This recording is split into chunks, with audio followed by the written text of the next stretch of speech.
step by step on business. That's on my mama, watch me spin on me and splinter, I can't feel it. We in the trap, we sold the city on my biddy. Take these diamonds off and show you how we lit it. What up, y'all? Welcome back to another episode of Before the Horn podcast. I am your host, Dino.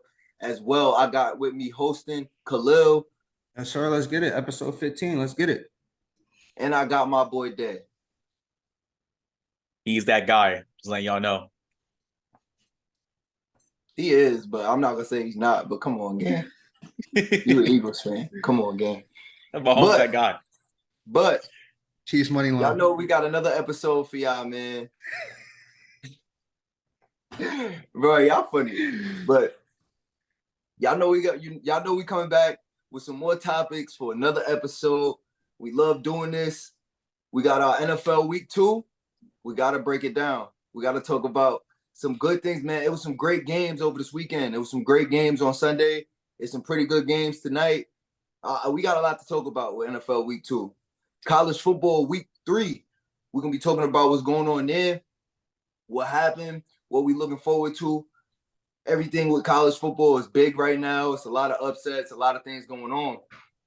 Then we're going to bring to y'all NBA news. We are back with NBA. The season is around the corner, not so much, but it's getting there. It's getting to that time for preseason, and we're coming to y'all with our top 10 point guards going into the 2023 NBA season. That's going to start us off with our NBA topics. And then to end it off, we got the UFC fight. We got Alexa Grasso. Come on, y'all know I'm not going to try. Everybody that's watching this, y'all know by now I suck at pronouncing names. Y'all know this. We got Valentina Shevchenko. That's why Day is the guy he is.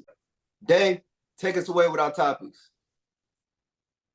All right. Well, week 2, NFL is going on right now still as well as we speak and doing this podcast. Got Monday Night Football, a doubleheader, the Saints and Panthers, and the Browns and Steelers, both divisional matchups. But let's start off week 2 with the Minnesota Vikings. They lost to the Philadelphia Eagles on Thursday Night Football. What's your takeaways from this game? Man, the Eagles got it done, don't get me wrong, but that passing game is very, very sus. And the Vikings got issues with turning the football over because the Vikings, I'm going to be honest, had a chance to win this game. It's just they turned the ball over too much.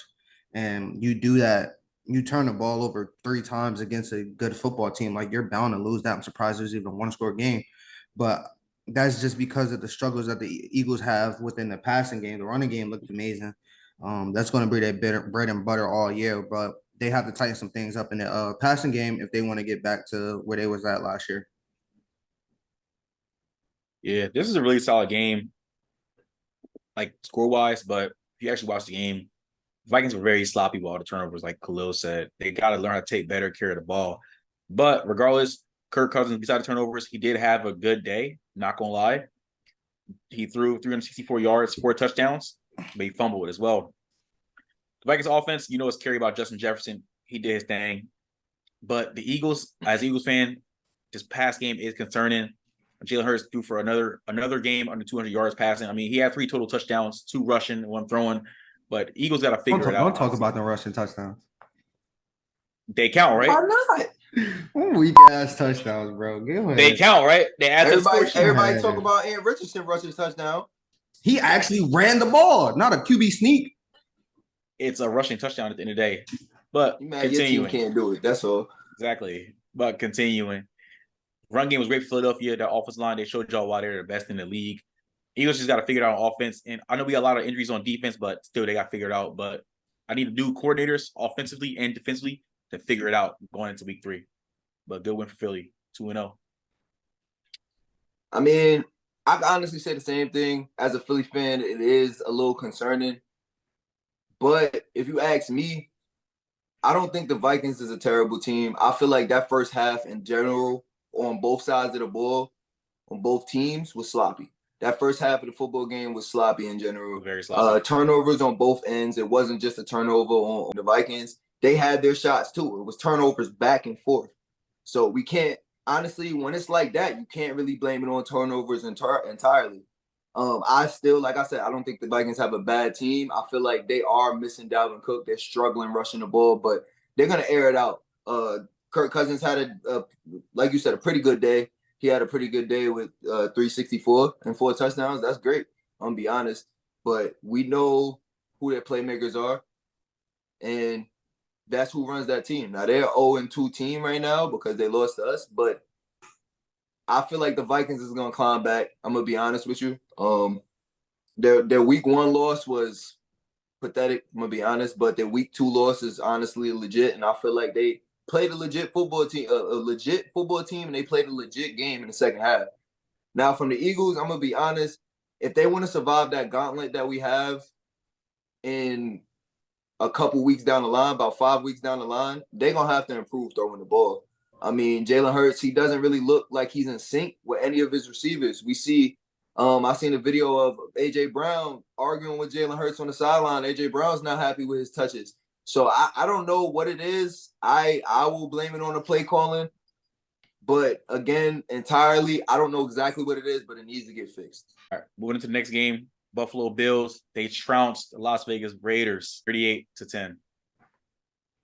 Yeah, the Bills did exactly what they're supposed to do, especially after that piss poor performance that they put on Monday night. It was a bounce back game from Josh Allen. He did exactly what he was supposed to do: 31 for 37, 274, 3 tutties, no turnovers. That's pretty much the Josh Allen we expect.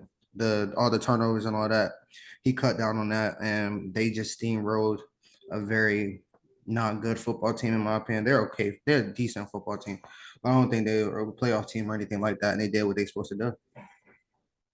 Yeah, I agree. The Bills did their thing. This is definitely a good bounce back game after that week 1 dud against New York last week. Josh Allen, I still think he's a bit overrated in my opinion. He's still top 3. He had a great game, 31 for 37, 274, 3 tutties, like Khalil said. Let's talk about James Cook in the backfield. 17 carries for 123.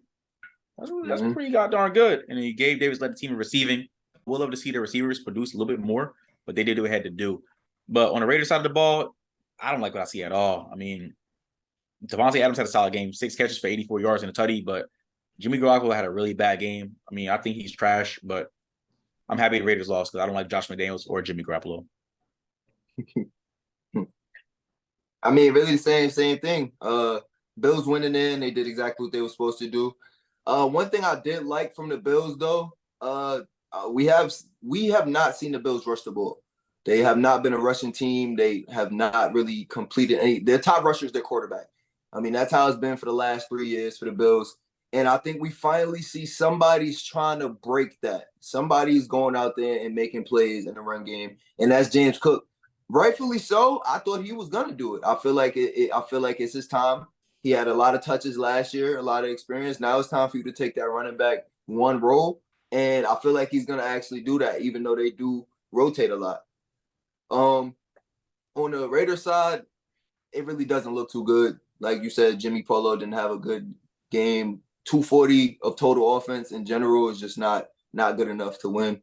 I'm be honest. In this offensive ran league now, it's not good enough to win. All right, moving to the next game, we had an AFC North divisional matchup. So the Baltimore Ravens, they starting 2-0.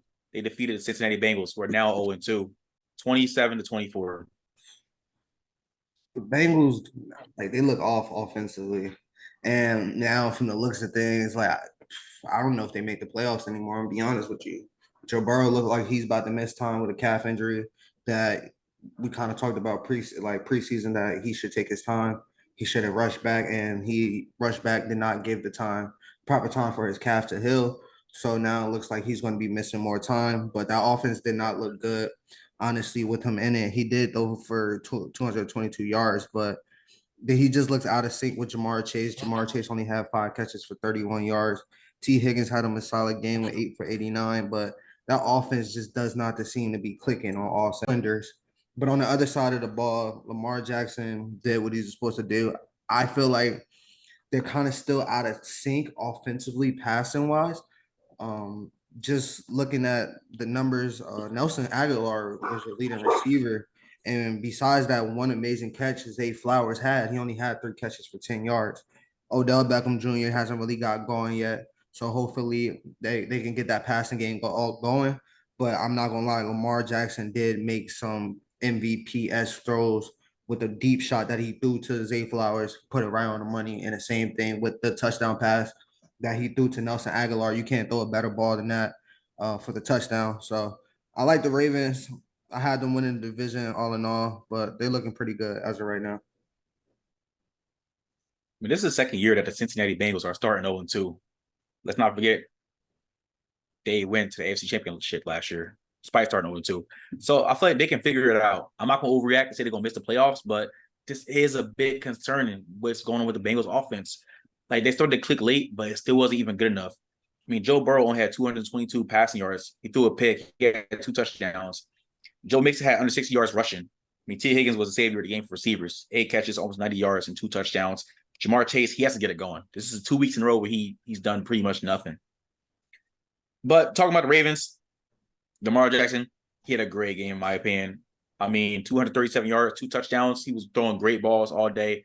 Odell Beckham, I mean, he got hurt, whatever. But the Ravens are good running the ball. They had almost 180 yards rushing total between all the players that ran the ball. So, I mean, they're a running team, but Baltimore, they're going to continue success. I got them winning the division as well.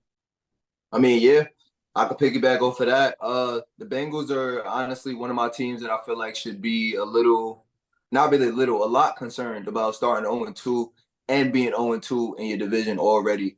It's not really looking too good on offense for them.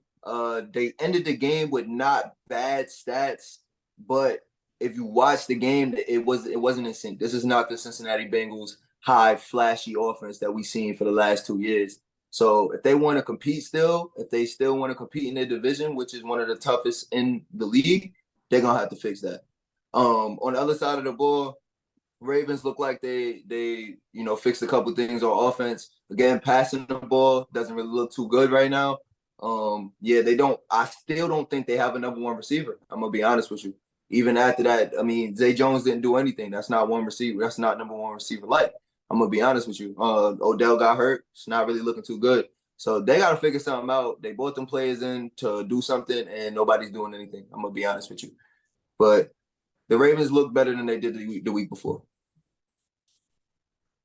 All right, moving on to the next game. We saw Andy Reid and Mahomes. They went down to Duval and Jacksonville. They defeated T-Law and the Jags 17-9. This game was honestly very disappointing on both sides of the ball. Neither offense looked good, in my opinion. I mean, they had some flash plays here or there, but all in all, like, neither offense really played good. I got to give it to the Chiefs defense for not allowing a touchdown. Trevor Lawrence had 22 for 41, 216. It's not what I wanted to see from, the guy I picked to win MVP. But Okay. calm down, first of all. Calm down. Anyway, because I can get on Mahomes too. He threw for 305, 2 tutties and an interception. But some of those just feel like empty calories or empty yards. That offense did not look in sync either. Travis Kelce looks like he's working his way back from an injury as well. So from both sides of the ball, neither offense really looked good. It's just one executed in the red zone when they needed to, and the other team stalled out. That was the biggest difference in the game. Touchdowns. One team scored touchdowns, the other team was getting field goals. So I think that was the biggest difference. But I think Jacksonville bounces back from this one. Well, I agree with you. I mean, Mahomes definitely spread the ball. I mean, he had 13 different receivers, had a reception at least. Your leading receiver was Sky Moore, 3 catches, 70 yards. I mean, Kelce, he's first game back. He only had 4 catches for 26 yards. He scored a touchdown, but I think he rushed back low key. But hey, I'm gonna leave my comments alone with that. I mean, he's back playing.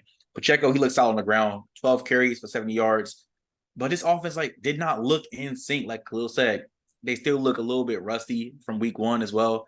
So hopefully they can pick it back up. But for the Jags, I mean, I picked them to win this game. What's really going on with Jacksonville? T-Law doesn't do anything. He barely threw for over 200 yards. ETN didn't do nothing on the ground.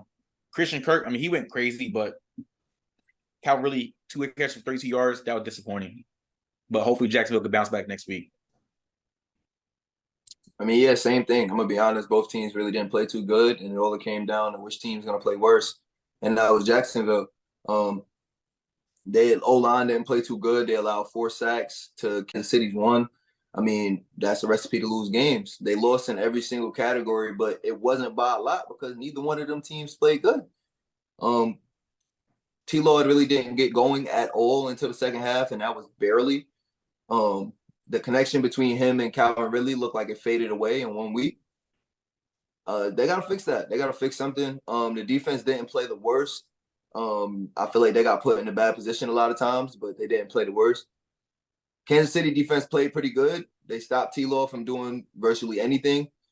And their offense really didn't look too good either. So something's going to happen for either one of these teams to compete. I feel like Kansas City going to be the team that always bounce back, though. But we'll see. All right, moving to the next game. We saw a game that went to overtime. It was actually one of the best games of the week, which we all thought one team's going to blow out the other, but it was the complete opposite. Los Angeles Chargers, they went to Tennessee and took an L against the Titans in overtime, 27-24 via game-winning field goal by Nick Folk. It's simple as the Chargers cannot get out their own way. Chargers is just one of those teams now. It's just like they're gonna do something. It's just like, what are you doing? Like, you guys are too good to be looking like this. One, they just lost to the Tennessee Titans, and we just saw them play a week ago, not score a touchdown, not get into the end zone. Yet, get it, it was against one of the best defenses in the NFL.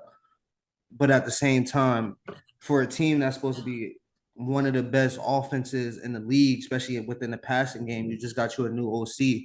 There's no reason why you should get beat by Ryan Tannehill. I'm be honest, because we just seen what Ryan Tannehill looked a week ago. Sucks. And then this week he goes out and do 20 for 24, 246 and a tutty. It's not like Derrick Henry went off. He had 25 carries for 80 yards. That's only 3.2 per carry. So it's not like Derrick Henry is the one that's killing y'all. This is just more on the Chargers not converting when they need to and making plays when they need to. And that's the thing that separates these good quarterbacks from these great quarterbacks, is that for all the talent that Justin Herbert has, he doesn't always produce it at the right time. And this is just another one of them games. Yeah, I get it. They did miss Austin Eckler. I think if Austin Eckler was here, the offense would be a little bit better because they really got nothing within the running game at all. 21 carries for 61 yards. At the end of the day, it's not going to get it done at the same time. Chargers literally can't get out their own way. And I'm not going to blame Justin Herbert for this game. To me, he had a pretty goddamn good game. 305, 2 touchdowns, 27-41. I think that's solid. The run game was trash. They missed Austin Eckler in the run game. Keenan Allen, he did his thing. He turned the clock back. 8 catches, 111 yards, 2 touchdowns. Mike Williams, he showed why he's a good wide receiver number 2. 8 catches, 83 yards. But what in the world is up with the Chargers? At the end of the day, I think it's the Chargers coaching. I said this in an earlier episode. Brandon Staley is one of those coaches that need to turn it around or he's going to get fired. And I think Brandon Staley, only 2 weeks into the season, Chargers are 0-2. He's on the hot seat, in my opinion. How do you lose to Ryan Tannehill? I think Tannehill is trash. He sucks. But he went 20 for 24, 246. He threw a touchdown. What in the world is going on? Like Khalil said, Derrick Henry didn't do nothing crazy.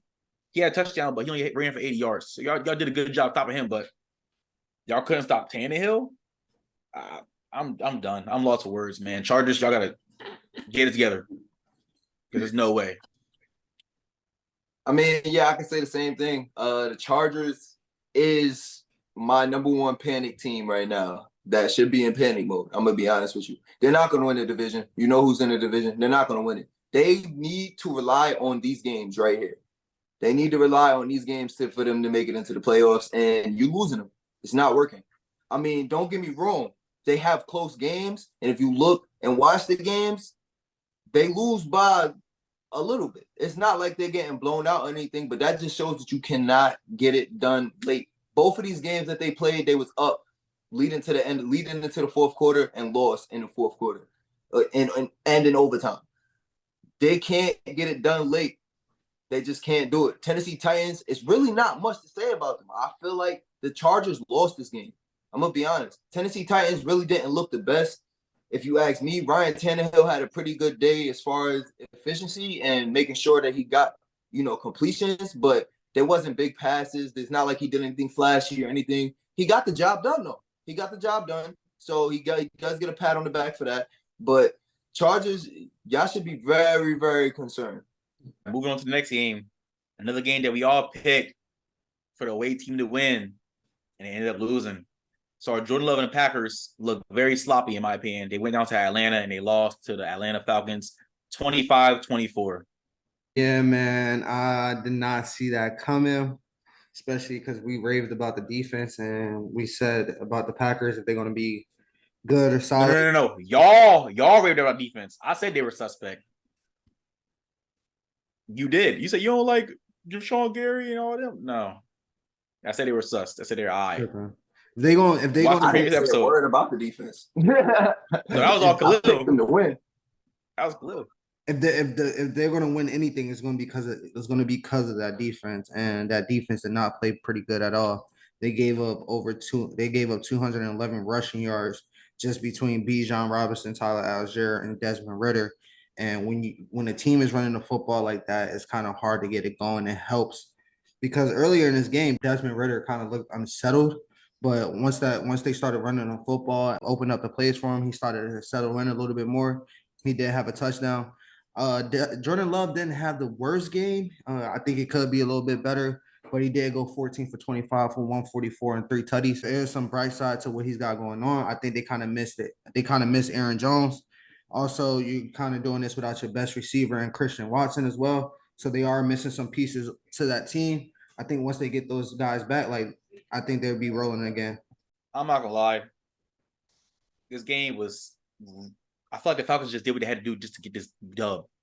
I don't think it was nothing too crazy, in my opinion. Like Desmond Ritter, let's be real, he threw for almost 240 yards. He threw a tutty, threw a pick, but he had a solid game. It was really the ground game that helped Atlanta. And we talked about this when week one, when Atlanta won their week one game, they gotta rely on the run. Between Robinson, Algier, and Ritter, they had 211 yards rushing. And I told y'all this last week. I don't really trust that Packers defense. And the Falcons did their thing with them. Drake London had a really good game, in my opinion. 6 catches, 67 yards, 1 touchdown. That was solid. I want to see more of Kyle Pitts. Like, is Desmond Ritter, are you not finding your best weapon on offense or your second best weapon on offense? I mean, that's debatable. He's their best weapon. Okay, so there's their best weapon on offense. They're like, you're missing him. And this is only like year 3 for him. You're missing one of the best tight ends in the NFL. But the Packers, I mean, they've got to do better. They missed Aaron Jones this game. The defense got to be better. Wide receivers got to be open more. Because Jordan Love throwing for only 150. I mean, he threw 3 touchdowns, but it wasn't like nothing too crazy. I mean, Jaden Reed was a killer, but he only had 4 catches for 37 yards. So at the end of the day, hey, Atlanta, good job. Y'all 2-0. I mean, I could honestly piggyback off the same thing. I wasn't too impressed with Jordan Love. I'm going to be honest with you. I feel like he has to. I mean, he is missing his playmakers, though. He's missing his playmakers, so I'll give him a little bit of a break for that. I mean, he threw 3 touchdowns, but those was put into 2 of them 3 touchdowns. He pretty much got that put in his lap. I'm gonna be honest with you. Other than that, the Falcons, bro, they squeezed away with it, man. They're a 2-0 team. Like I said, man, the Falcons was the biggest threat to the Saints in the division. And that's the only team that I feel like could do something, even though Saints ain't really doing nothing against the Panthers right now, even though he hype. But yeah, he can right now. I know. But the Falcons don't look too bad, bro. I'm gonna be honest. Desmond Ritter, he's not the best, but he improved from last week. So he got the job done. All right, moving on to the next game. We also saw another game go into overtime. Geno Smith in Seattle bounces back. They go to Detroit and they defeat Jared Goff and the Lions 37-31. This y'all tea? This that tea y'all was raving about? No, don't do that. This that tea y'all was raving about? Chill out, bro. I mean, I'm just saying, bro. I'm just saying. Chill out. Because we've seen what this team looked like just a week ago.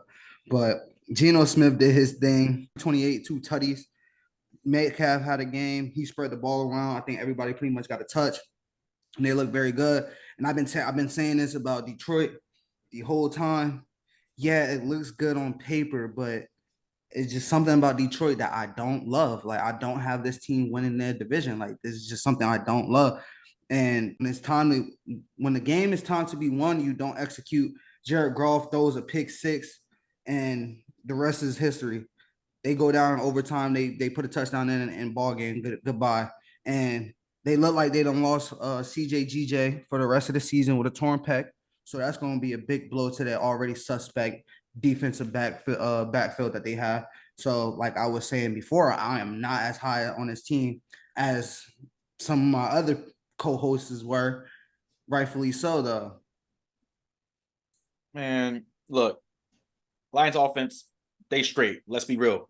But I said the defense was sus. I said this, but that division, in my opinion, is between the Lions and the Vikings. And I like the Lions just a little bit more.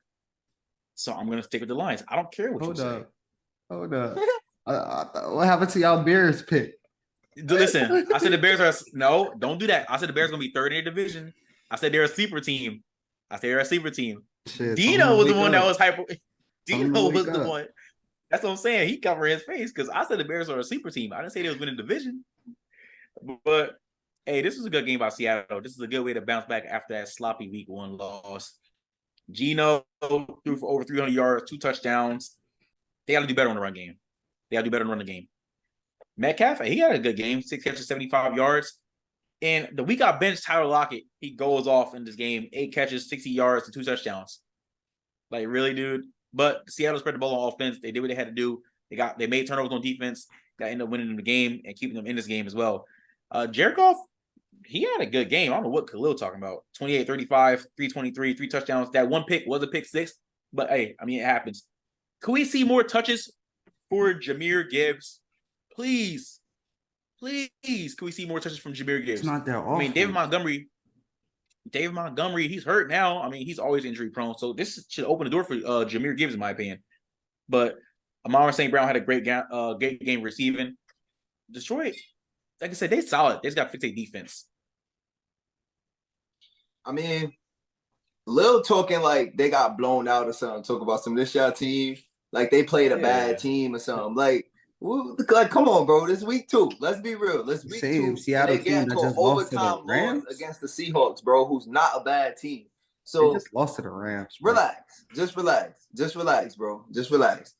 They're not even playing like we just said. They're not even giving their best running back touches right now, in my eyes. So, I mean, it's week 2, bro. Relax with the talk. Relax with the talk, man. I'm not gonna say I got high hopes on the Lions, but I still think they're a pretty good football team. I mean, they didn't play bad at all. They didn't. The rushing yards was kind of similar between both teams. The Seahawks rushed for a little bit more. It wasn't really too much of a bad game. Jared Goff had a pretty good game other than the pick 6. Like, what is there bad to really say about the team right now? But they got into a close game loss away. I mean, it is what it is. Exactly. That's just how it goes, bro. They're just overreacting. Yeah, like, come on, man. Now I'm overreacting. Okay. You are. Okay. All right, moving to the next game. We saw the Indianapolis Colts. They defeated Houston 31-20. In my opinion, a battle of mids in the AFC South divisional matchup. Anthony Richardson has suffered a concussion from this game. Who knows his status for week 3? But what you think about this game, Khalil? I think in that game, coach just got out on him early and never looked back, in my opinion. Anthony Richardson had 2 touchdowns early, 2 rushing touchdowns early. And then once Gardner Minshew came in, Gardner Minshew is a very solid backup in this league. He went 19 for 23, 171, and 1 tutty against that Houston Texans defense. So whatever it's worth, it is the Houston Texans at the end of the day. But the one thing I did like to see from that game is C.J. Stroud. He looked kind of unsettled early, but once he got settled in the game later, he ended up finishing the game with 384, 2 tutties. Nico Collins had him a day. I was saying this before the season began, like that's going to be their number 1 receiver. Nico Collins is going to be his favorite target. He had him a day. He spread the ball around a lot. A lot of people got touches. Robert Woods, Tank Dell, Dalton Schultz. So I like some flashes that I've seen from CJ Stroud. I think they're going to be very good moving forward. Maybe not this season, but looking ahead, coach is all about Anthony Richardson being healthy. All right. Yeah, honestly, I wasn't really trying to watch this game too much. I mean, good job on the Colts getting a dub. Hopefully Anthony Richardson is okay. But Anthony Richardson, he came out starting fast. I mean, he was efficient throwing the ball, and he ran 2 touchdowns before he got hurt. He got hurt actually running one of the touchdowns that he scored on. But Zach Moss, 18 carries, 88 yards. Receivers did what they had to do. But Gardner Minshew, like Khalil said, he came in and played solid. He's very efficient. He only had 40 completions, over 170 yards and 1 touchdown. But the Texans, I feel like if they would start off better, this would be a better game. But CJ Stroud threw for almost 400 yards. I mean, they just got to get better starting off. But we got to see more from the run game. Damian Pierce only having 31 rushing yards. It's kind of unsat, but coaches contained him well. Nico Collins went crazy. Robert Woods did his thing. Tank Dell, Dalton Schultz, like Khalil said. I mean, John Mechie, he was his first game back. I wish I would have seen a little bit more out of him. Shout out to him for being cleared for leukemia. But yeah, Texans, I mean, this is a young team. If they can get it together, they're going to be something to mess with in the future. But Coach got the win regardless. I mean, I say the same thing like you said, Day. I feel like the Texans, if they did get started earlier, this would have been a better game. And it honestly would have been an even better game if the Texans got started early and Ant Richardson didn't get hurt. I was never big on Ant Richardson. Still not. But I did like what I see for that first quarter that he was in there. I'm going to be honest. I liked what I seen. I feel like he played his style of football. Just to be real. Like he didn't try to do too much. He just did what he knows, what he does best. But I really feel like the biggest part of this win from the Colts is it was a full team win. If you look, they had about 10 different receivers with a reception. Everybody got their hands dirty. Everybody got in. It was a full team win. Gardner Minshew, he always plays good off the bench. I'm going to be honest. For some reason, if you throw him in there when a quarterback gets hurt, he goes and wins the game. I don't know. Gardner Minshew, that's just what he does as a backup. When it comes down to Houston, I like CJ Stroud. Y'all know I'm a big CJ Stroud fan. I liked what I seen from him. I wish he would have got started earlier, but if y'all put the right pieces around him and get some people to protect him, he'll be great. He'll be great. He's always been that type of quarterback that as long as he calm, he good. All right, moving to the next game. So Tampa Bay Buccaneers, they got a home win. They defeated the underwhelming Chicago Bears 27-17. This y'all team again? Bro, I said they were a sleeper team. All they would say they was a sleeper team. You come like I said they're gonna be a nasty team in NFC this year. So when they wake up, the season started. We 2 weeks in. Can they wake up then? Bro, it's only week 2, bro. That's all I picked the Bucs to win. So what you mean? I picked the Bucs. You picked the Bears to make the playoffs at the end of the day. We're not talking about that. That was like he said we're not talking about that. That was like 5-6 podcasts ago, bro. We're not talking about that. Listen, you said it, so you got to stand on it. It's too late. You can't. That's true. You got to stand on it. You got to stand on it. Stepped off. Listen, so like I told y'all before, if people name day one want to look at me crazy when I tell you that Baker Mayfield is a solid quarterback in this league. He goes out there, does 26 for 34, 317, a tutty, and no turnovers. QBR of 70. Like, what do you have to say? What do you have to say about that, bro? The run game showed up. Rashard White rushed for 73 yards and the touchdown. Mike Evans had him a day with 171 and a tutty. He turned back that dial. If y'all trying to count him off, he said, I'm still here. I'm still one of the best. But then when you look at it from the other side, like Justin Fields threw for 211, 1 tutty, and 2 interceptions. You got to take care of the football better. His QBR was 23. That's not going to get it done at the end of the day. You only put up 17 yards as an offense. And like I said before, like this team still has questions.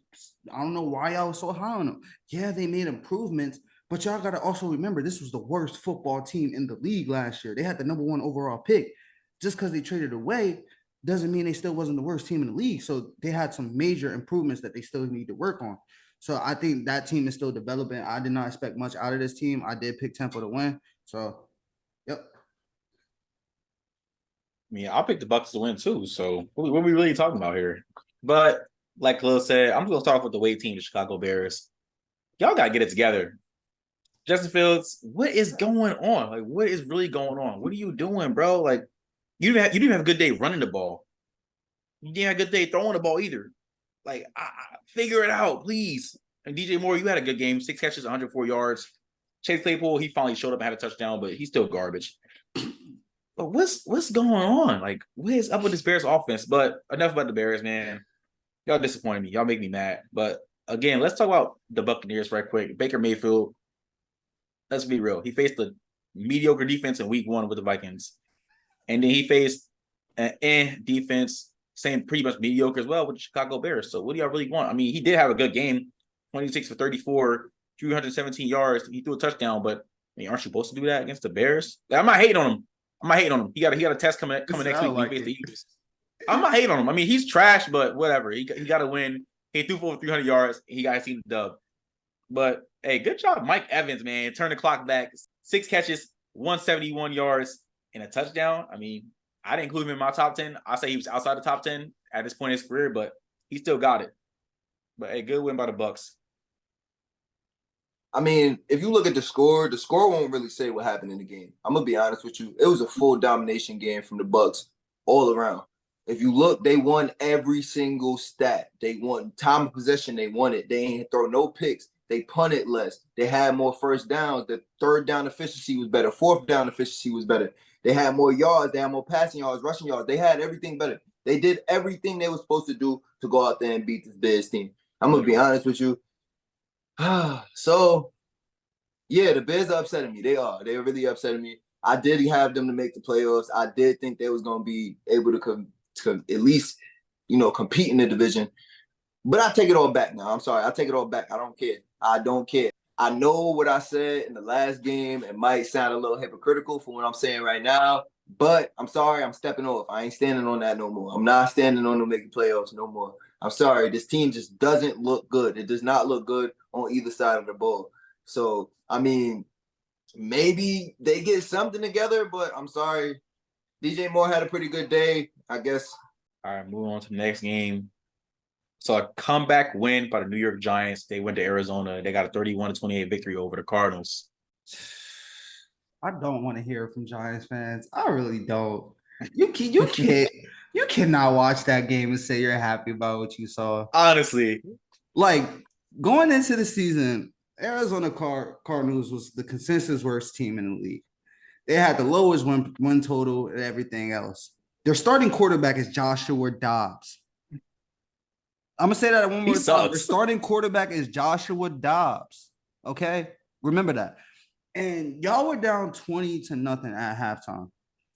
But y'all did fight back. I give it to y'all. Y'all did fight back, and y'all got the dub. Kudos to y'all for, getting the job done against a very bad football team. But Joshua Dobbs still threw for over 200 yards. James Conner rushed for over 100 yards. Like, this is not a win to be happy about. I'm honestly concerned because now you just lost your best player too. He's out for at least 3 weeks. So, and y'all, it's not like y'all got the easiest schedule coming up. Y'all probably got the toughest 6 games coming up. And y'all got a quick turnaround against San Francisco. So y'all in trouble, bro. That is not a good performance, bro. I don't care if y'all won that game. That's a game that y'all should have blown them out against the worst team. Y'all in some trouble. I think y'all might be the worst team in that division. Ooh, that's a crazy take. Hey, I would say third worst, but I'm not gonna lie. Giants, hey, kudos to y'all for coming back and win this game. I'm not gonna lie. I was counting y'all out at halftime. Y'all was down 20-0 against Josh Dobbs. I mean, James Conner ran the ball all over y'all. He had over 100 yards rushing. They receiver didn't do too much, but Zach Ertz, he turned the clock back a little bit. Marquise Brown, he did what he had to do. He scored a touchdown. But this wasn't really too impressive on the Giants side. Like, the Cardinals are the worst team in the league. They suck. I mean, y'all know I don't like the Cardinals because of Jonathan Gannon. He was the Eagles defensive coordinator last year, and he caused the Eagles lose Super Bowl last year against Chiefs. But that's the past. We're going to forget about that. Giants, y'all look bad. But Daniel Jones did bring y'all back. I'm not going to lie. He did. He had a great game. I mean, 321 yards, 2 touchdowns. He had a rushing touchdown as well. Saquon Barkley had a solid game, but again, he just injured his ankle. He's going to be out for 3 weeks. I mean, Saquon, he got to stay healthy. We talked about Saquon staying healthy. That's why he's not top 3 running back no more. Daniel Jones spread the ball on offense. Again, solid win by the Giants. Good comeback win. It's sad that it took y'all that much to beat the worst team in the league, but there is some concerns with this team.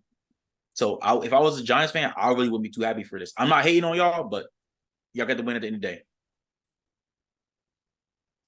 I mean, I said Cardinals money line. I still lost my money, no matter how bad it was for the Giants in the first half. The Giants is honestly the worst football team in the league for me right now, if you ask me. Any team that doesn't go out there and score a single point for 10 quarters, that doesn't look good. That doesn't look good. Like it's not, like Lil said, this is not a win that you should be proud of. I think you should be probably proud of the fight, proud that your playmakers came out to play in the second half. But I mean, this really went to show that Daniel Jones can't do it alone. Be honest. The playmakers was not playmakers in that first half, and Daniel Jones suffered from it. When they came out to play, when Darren Waller wanted to catch the ball and get open, when Jalen Hyatt wanted to be that second-round draft pick that he is, that's when they actually got the ball rolling and they brought out the win. But I mean, the Cardinals still came out to play in the first half. I don't know what happened in the second half. I don't know how they lost it the way they did. But again, this is not a win to be proud of for the Giants. And like I said, I think they're the worst team in the division. I think they're the worst team in the league right now. Ooh. They're not gonna be too happy to hear that. I'm gonna be honest. I think they are. I mean, and if I want to slim it up and say worst team offensively, okay, I guess I can say that they're definitely the worst than that. 100%. There's nothing that's changing that. But I mean, that defense is look what that defense just let Josh Dobbs do. Yeah, that's another thing. Like, all right, moving on to the next game in the NFC West matchup. We saw the San Francisco 49ers. They went to LA. They beat the Rams 30-23. Who the fuck is Puka Nacua, bro? Like, what is going on, bro?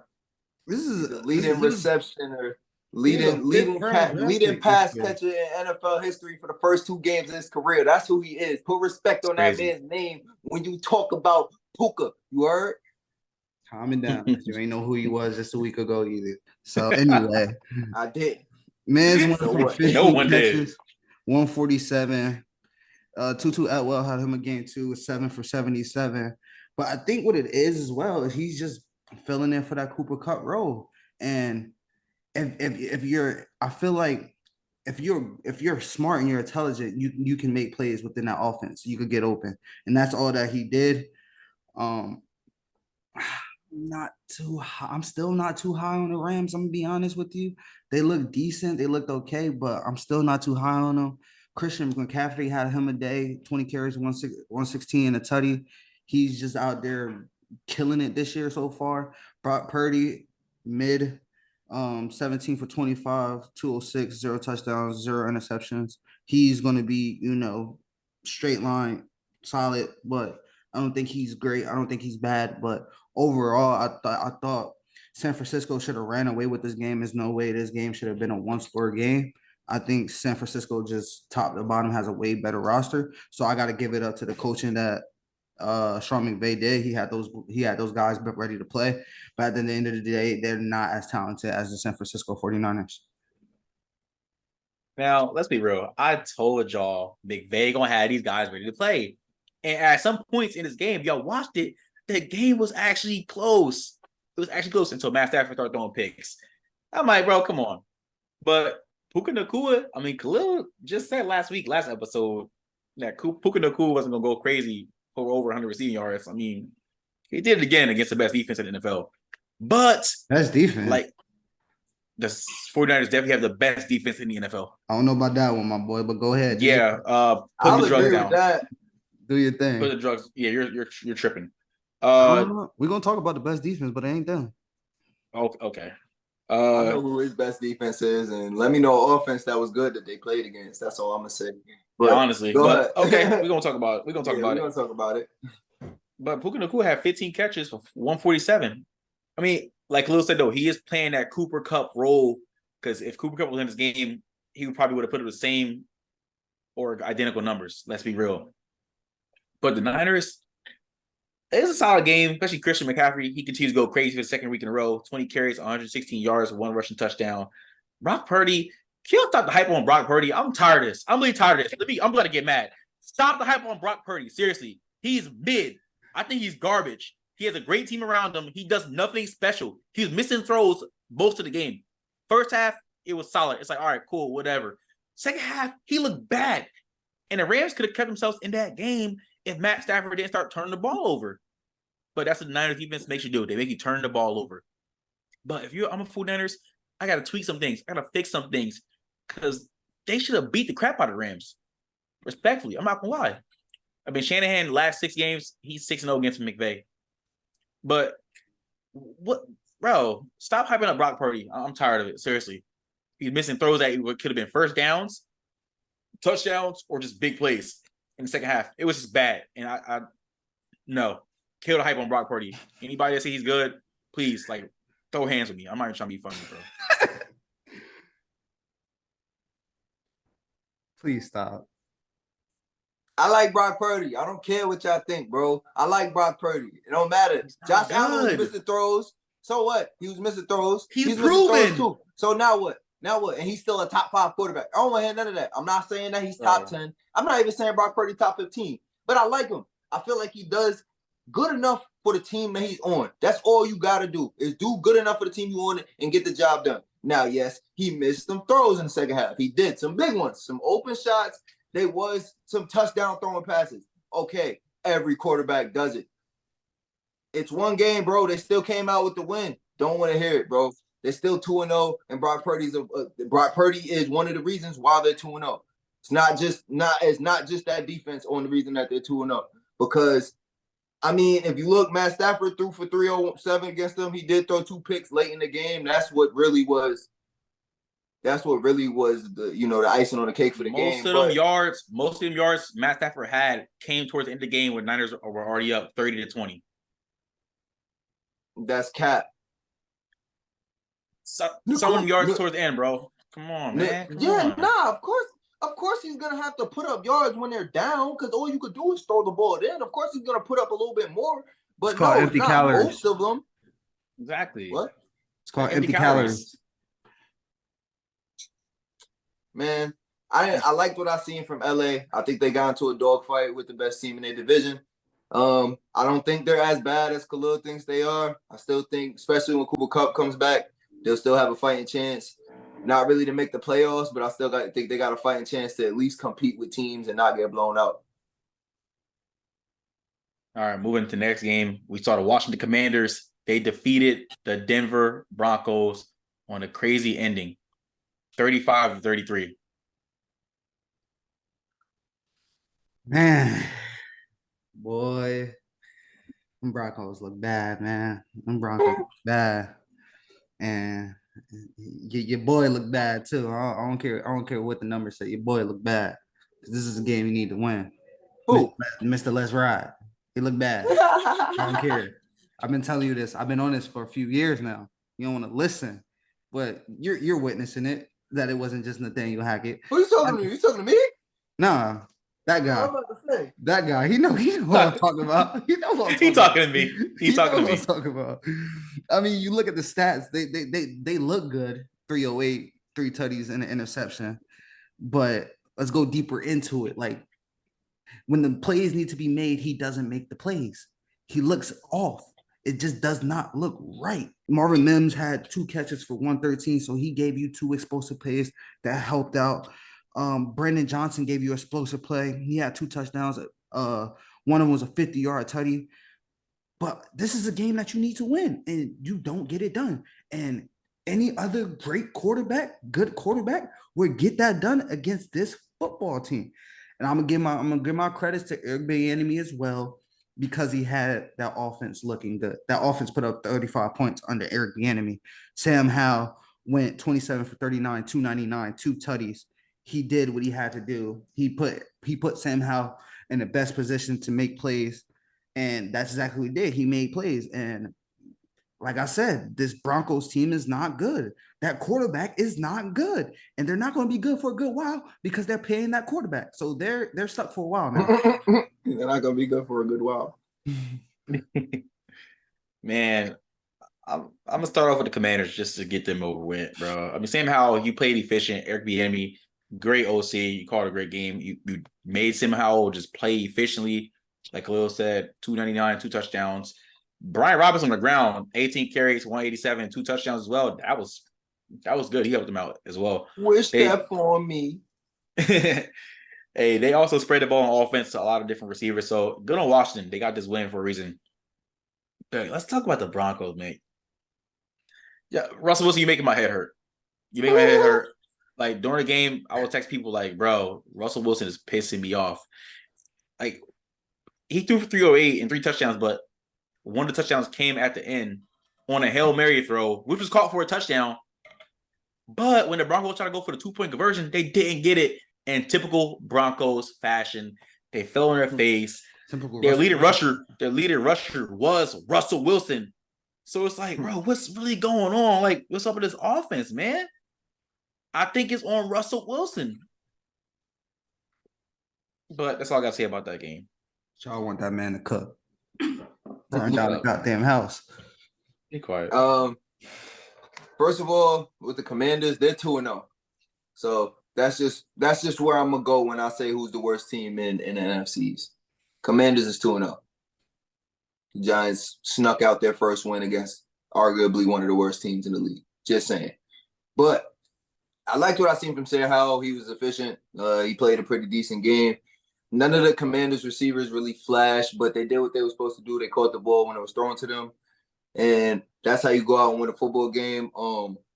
But that Commanders defense, they played decent. It wasn't the best game from them, but we seen some flashes of Chase Young, which I was happy Finally about. had a Chase Young signing. That's true. Yeah, I seen some flashes of Chase Young. I said he had to step up. I mean, this is his first game back. It was his first game back. Yeah, but I liked what I seen from them. The Broncos, man, I don't know what it is at this point. I'm gonna be honest with you. I really don't. Russell Wilson, he didn't look good. He didn't really look too good. No matter what the stats said. If you watch the game, he didn't look too good. I'm gonna be honest. He just didn't. Trash. So trash. I'm gonna call somebody trash. Call him trash. I'm not gonna put the full blame on him, but this Broncos team just doesn't look like a team. They don't even look like they like each other. I'm gonna be honest with you. Like, they look like they're just out there collecting a check. So this look bad. They 0-2, and I don't know when they're gonna get a win. All right, moving on to the next game. We saw a complete domination by the Dallas Cowboys. They defeated the New York Jets at home, 30-10. Yeah, like I was saying, the best defense in NFL is this team right here, with the best player on defense. And if you watch the game, 11 pops off your screen every single play. 11 is wreaking havoc every single play. And that defense starts with him and finish with those guys on the back end. They have a very good secondary. I've been telling y'all this. Trayvon Diggs is like that. Stephon Diggs is like that. I like Jaron Kearse. I like Malik Hooker. And they can cover. And I told you this before, and I told you this about your Eagles before. When your pass rush is so good, it makes the DBs look just that much better. They can sit on routes. They could wait. They could sit on throws. That's why they had 3 interceptions. Why? Because Zach Wilson is under duress pretty much over every time he's dropped back. And when you could get pressure with 4 and drop 7 consistently, you're going to consistently breed a problem. Only reason why Jets got 10 points was off a missed tackle, and Garrett Wilson took it to the crib off of man coverage. That's the only reason why they got 10 points. Other than that, Cowboys essentially shut this team down. Yeah, and I get it. At the end of the day, it was Zach Wilson, but at every single, like, Zach Wilson could never get comfortable in this game. That run game can never get established in the game. Breece Hall only touched the ball 4 times. Dalvin only had 4 carries as well. They completely dismantled the run game. They didn't even want to go to the run game. They felt like they had to pass the football. And I'm still not too happy, but what I'm seeing from Dak in that offense. But when your defense is playing this good, you all you have to do is not make mistakes, and you're going to win a lot of football games. And that's all I took away from this game. I'm not gonna lie. I don't think this is the best defense in the NFL. I think this is the second best defense in the NFL, but they are killing it. They are killing it. Bro, stop. Let's be real. Who did they play the first 2 weeks? Now, I'm not disrespecting their defense. Their defense is balling out, but who's the best defense? 49ers. San Francisco 49ers. Who did they play the first 2 weeks? They let Puka Nakua two better offenses than they did. They let Puka Nakua go for 145 on their head. They don't have they might not have better corners. They don't got better corners. They don't have better What corners. do they have better? Linebackers? That's about it. They Better don't have D line and backers. linebackers. Huh? Better, yeah, literally. Their D-line is not better. Not full D line, not full They D line. don't. Not full It's D line, better. but Michael they. I'm Parsons. sorry. Michael Parsons cancels out like 2-3 of them by himself. What Michael Parsons do, moving up and down. And I told y'all Anyway. this before. Michael Anyway, Parsons' bro. full-time defensive lineman was going to be a problem, and he is. I agree with you. Javon Hargrave looked like a total different monster this year. I'm saying, yeah, that's what I'm saying, bro. So Javon Hargrave looked like a total different D tackle this year. I think the Niners got the best defense in the NFL right now. I mean, it was Dallas Cowboys, they showing out, but back to the Cowboys, man. Complete dominations. Micah Parsons was in the backfield every play. Zach Wilson was fearing for his life. He looked so shook in the pocket. He threw 3 picks on the game, and you can see why he threw 3 picks, because it was getting after him. Garrett Wilson, I mean, in my opinion, he wasn't strapped. He wasn't really that strapped. There's a lot of plays he got open, but like Khalil said, that Cowboys D-line was just getting to him all game. But great game by Tony Pollard. Let's talk about the Cowboys. He was really good on the ground. Dak did nothing really too crazy. I mean, he threw 255 with 2 touchdowns, but I mean, this was nothing impressive in my opinion. CeeDee Lamb, on the other hand, 11 catches, 143. I love when he do that shit, but why was Sauce Gardner not following CeeDee Lamb? What was Robert Saleh thinking? I mean, they don't travel just as a defense. They didn't travel. I understand that. I know you got DJ Reed on one side, you got Sauce Gardner on the other side, but Sauce Gardner is, in my opinion, the second best corner in this league. Why was he not traveling with the best offensive player on Dallas? That makes no sense in my opinion. But I mean, it showed why Dallas blew them out 30-10. All right, so Dallas defense is legit. I definitely think they're a top defense in the league for sure. They're not number one though. And the reason I say they're not number one, you want to talk about receivers, talk about who did what against my number one defense, who I think is number one in the league. Name a receiver not named Garrett Wilson that they played that's good. Name a receiver that they did that's as good as Garrett Wilson.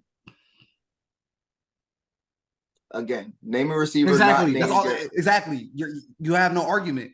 There's nobody as good as Garrett Wilson. Bro, they play. What do you mean? Week 1 they played Deontay Johnson. They played. Don't act like he's not good. Don't act like he's not. He's good. solid. Garrett Wilson. He's solid. He's not Garrett Wilson. He's not Garrett Wilson. Nah, Garrett Wilson. Neither George Pickens. Garrett Wilson the dog. That's why he's all I asked was who is. That's why that is as good as Garrett Wilson. Look, it goes to show he's the one that scored against him. That's why. If they played more Garrett Wilson type players, that they played more actual number one receivers, they didn't play not a single number one receiver. But here's the thing: except for Garrett Wilson only had 2 catches, except for Garrett, and 8 targets and a touchdown. Yeah, you're right. He had 2 catches and a touchdown. Yeah, against this O line is not good. We about to act like this O line is good. We about to act like the Giants O line is good. Let's be real. Now, I'm not taking nothing from that D line. That D line is legit. I 100% think Micah Parsons is the best player in the NFL right now. 100% think that. I'm gonna be honest. I don't think he's just the best defensive. I think if he keeps doing what he's doing and playing at the level he's playing on, he definitely deserves an MVP. And I'm saying that in week 2. But who did he play that's quality? Who?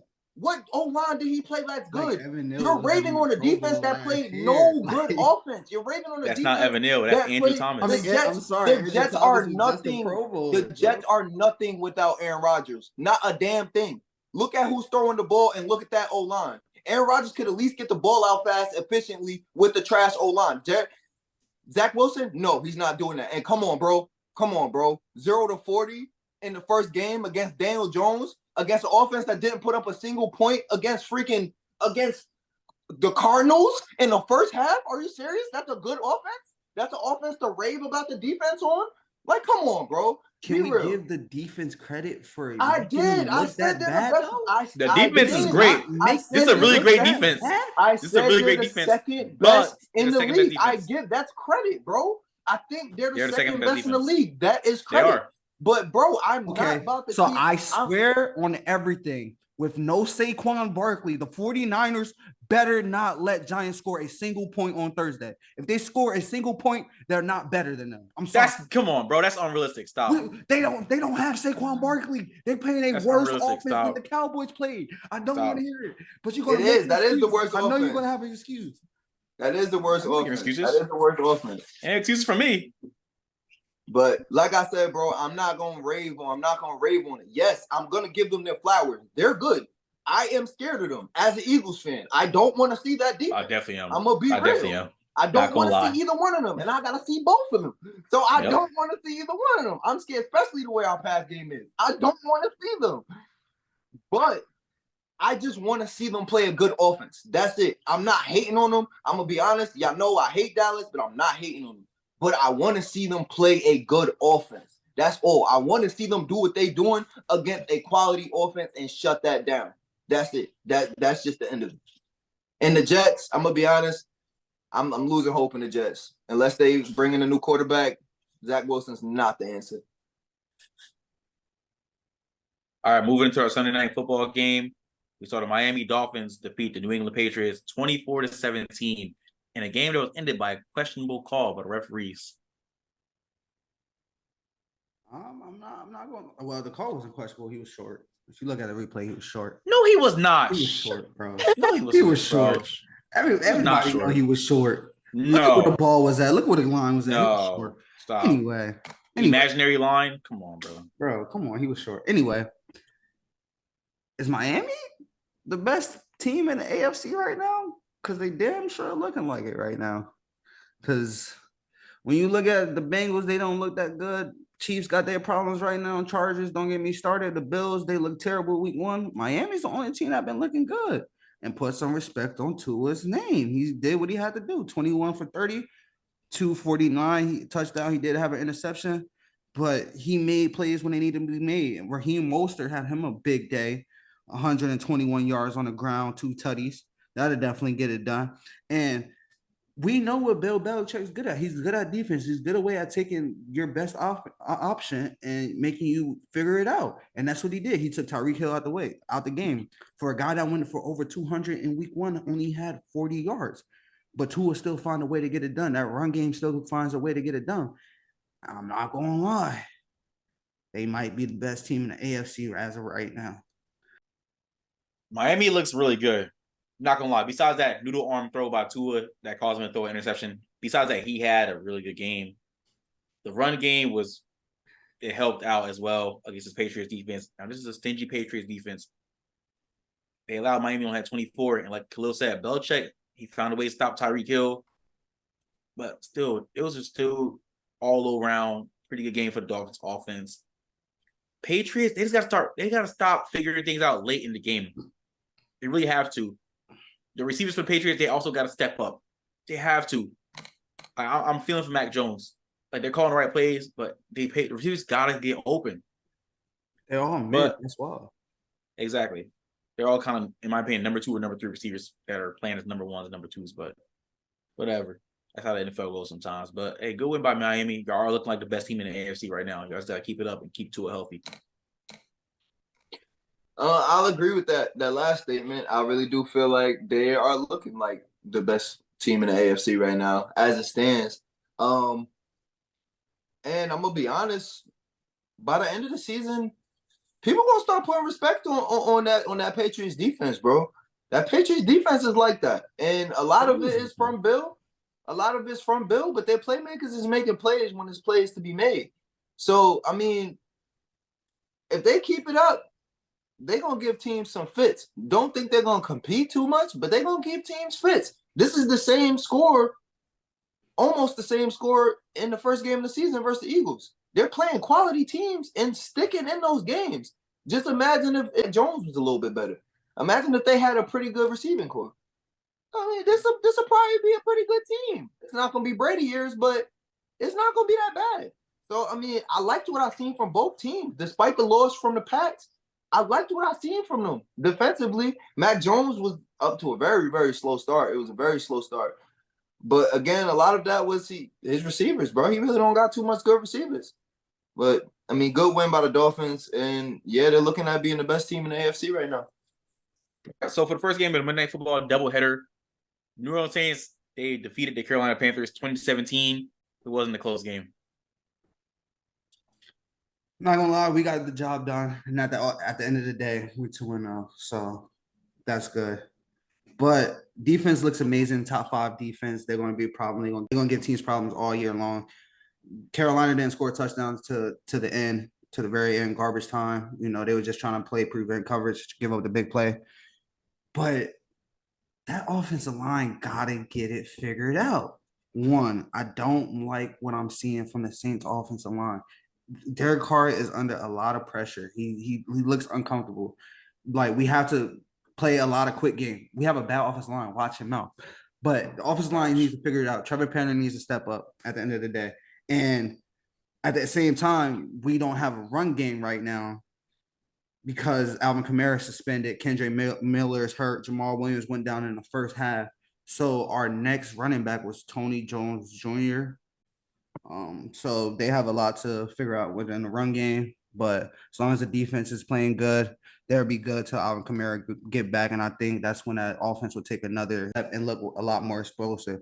As far as the Carolina side, Bryce Young just has to develop. He's very young right now. He didn't have too good of a game. 22 for 33, 153 and a touchdown. But that touchdown was very late in garbage time. It was a garbage time touchdown. For most of that game, they was pretty much non-existent. Yeah, Saints. I mean, honestly, in my opinion, that O-line got to definitely get better. It was absolute pitiful watching Derek Carr just continue to take a beating.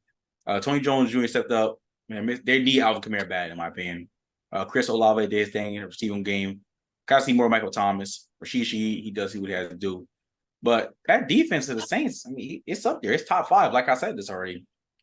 They're a great unit, and they made the Panthers offense look like complete dog crap. I mean, the Panthers offense is kind of trash, but Frank Reich and the Panthers, y'all got to figure it out because Bryce Young does not look good right now. This whole team just doesn't look good right now.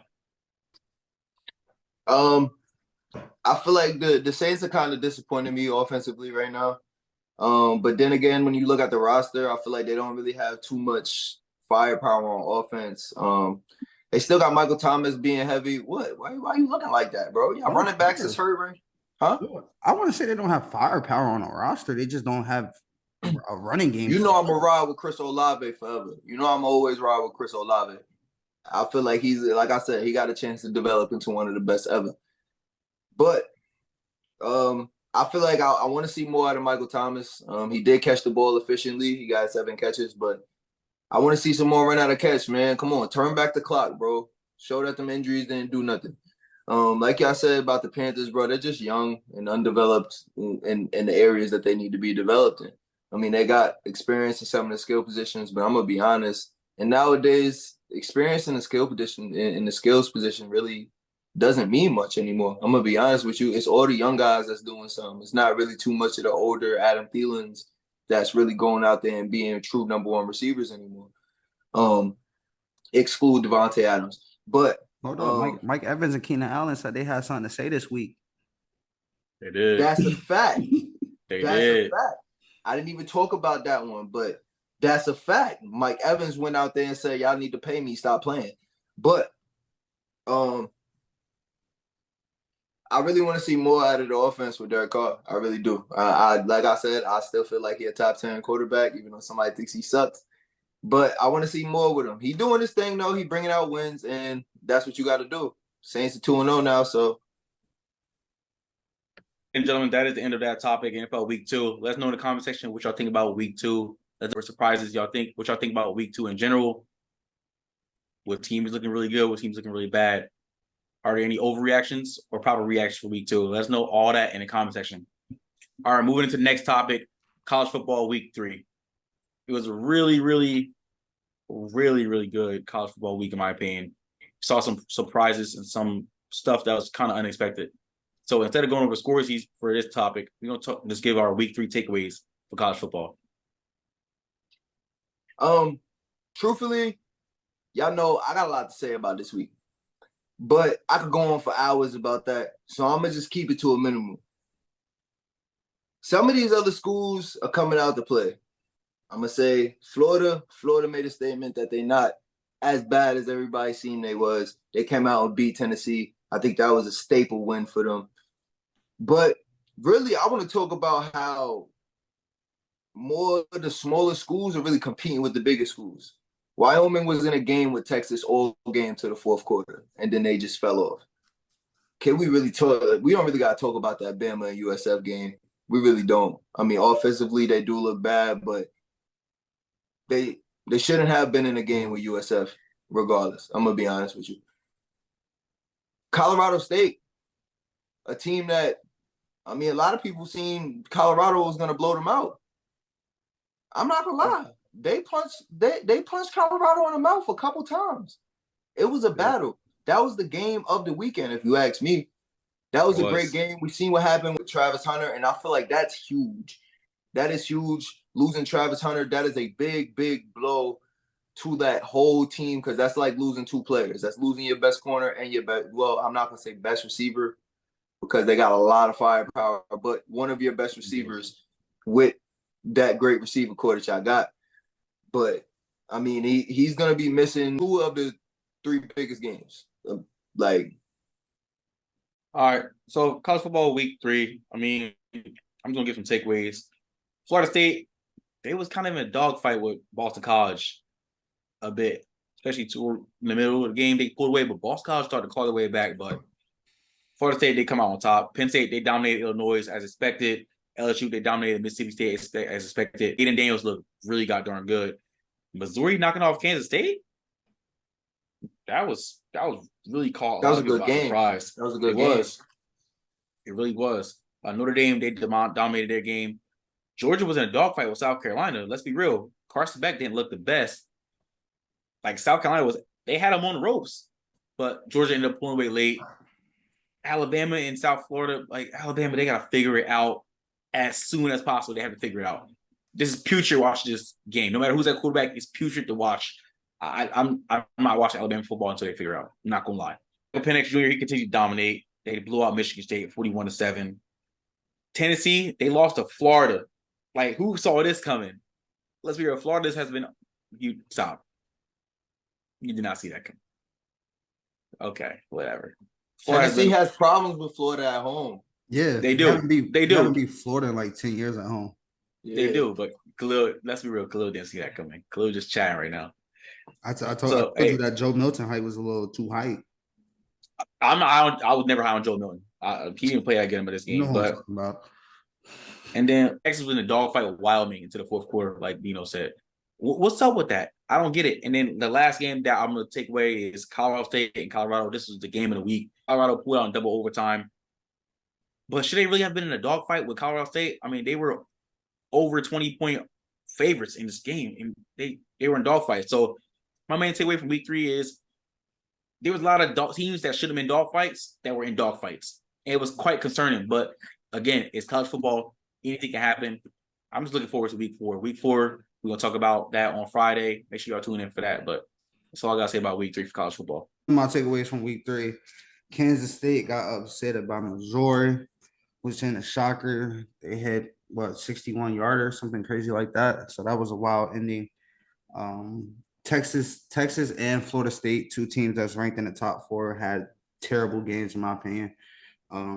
They just looked unsettled till late, but they got it done. They won a game. Notre Dame is a sleeper team. I've been telling y'all this. I've been on Notre Dame. Some people want to call Notre Dame trash. We're going to see.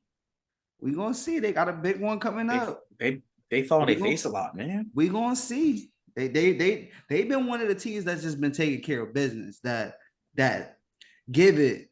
It's lesser tier competition. They do exactly what they got to do. They're not out here looking like Texas and Florida State. They doing exactly what they got to do. So we're going to see this weekend. We got a big matchup this weekend. Let's just hope. We going to see. Let's just hope somebody team we going to see. Because if they don't, he going to be sad next Monday. We don't want that. So we're going to see. Georgia looks suspect too. I'm not going to lie. Georgia did look suspect as well. They got it going late, but for a good majority of that game, if that's a better team, they're not making it out that one either. So that's another team to look out. Alabama. This was just one of them games where Nick Saban said, I want to see what these other 2 guys got. Because I think we all know who's their starting quarterback. It's Jalen Monroe. It's not even close. Yeah, he didn't get to have a good game against Texas, but it's not like he played horrible now. Let's be real. Ty Simpson and Tyler Buckner played horrible against USF, who gave up 24 points to FAM. So I think Jalen Milroe is going to be a starting quarterback going forward. It's not even going to be close. But other big news, Florida defeating Tennessee. They went out there and shocked a lot of people by beating Tennessee. But I already said I wasn't too high on Tennessee's quarterback. Some people were. I wasn't. There was a reason why he was a transfer and a backup last year, in my opinion. But that's neither here nor there. And Yeah, then, me wrong. and then the game that had everybody up late, that Colorado State game. I think there was just too much emotion involved in a lot of this game from both sides. And you could see it. Like it was personal, but it was too personal now. Like it could be personal, but you made it too personal. It was a lot of chippy, a lot of going back and forth. But I gotta give it to him. Shedeur Sanders did what he had to do. He said he went Brady mode. End of the game, game on the line, ball on the 98. You gotta get a touchdown. Not only you gotta get a touchdown, you gotta get a 2-point conversion as well. He goes down there and do it. So that's a Heisman moment that he has. Sucks that Travis Hunter is going to be out for the next 3 games because everybody was like, yeah, we seen him play the first 2 games. This game should have been a wash game. And then the 2 big matchups, Oregon and USC, coming down the pipe these next 2 weeks. We're not going to have Travis Hunter in those games. Oregon is favored by 20.5, which is that's a lot of points against a ranked team. So we're going to see what happens there. But hey, man, Shedeur Sanders in Colorado got it done, and Deion Sanders is undefeated for another week. Facts. Hey, that is the end of that topic for tonight. College football week 3 is in the books. We're moving on to week 4. Make sure y'all tune in Friday for that episode. But let us know in the comment section what y'all think about college football for week 3. Let us know any big upsets that we didn't talk about, that we didn't cover. Let us know what y'all think they were. Let us know what y'all think about the games that occurred this week, about the teams that were really good, that were big favorites, while we're in a dogfight. Let us know overall what y'all think about this week. I think it was a really solid week. We all think it was. But again, we're on to week 4. Moving into our next topic, we're going to move into the NBA. We are going to start our NBA content going forward. Today, we're going to start off with ranking the top 10 point guards going into the 2023 season. You know how we do our rankings, man. One person's going to go. We're going to start from 10 to 1 and give our reasons why. So I'm going to kick this one off, man. My number 10th ranked point guard going into the 2023 season, I got James Harden. Now, James Harden, I know what you're going to say. Not top 3, not the best guard in the league no more. He's definitely dropped down. 10 is disrespectful, though, my boy. I got him at number 10. Disrespectful. I got him at number 10. James Harden isn't the James Harden we know back then. The clock has definitely kept moving forward, and he's lost time. But don't get twisted. When he wants to during the regular season, he shows up when it matters. Especially when he comes down, he's playmaking, passing the ball. He's playing with Joel Embiid and the other players on the Philadelphia. He's doing really good. But he has to show up for me in the playoffs, and that's where he has struggled at. I don't know what's up with James Harden in the playoffs, but it just doesn't mesh well. It doesn't mix well for some reason. But at number 10, I got the former MVP. At number 9, I got Tyrese Halliburton, Indiana Pacers. Now, Tyrese has grown on me. Last year, he was an all-star. Tyrese definitely been turning up for the Pacers. I mean, he was really good with assists last year. And I feel like the Pacers, they're kind of a team, but Tyrese is one of those bright spots on that team. He's only going to continue to get better. I mean, do I think he gets into the top 5? I mean, if he continues to get better, but there's a lot of really good point guards in this league right now.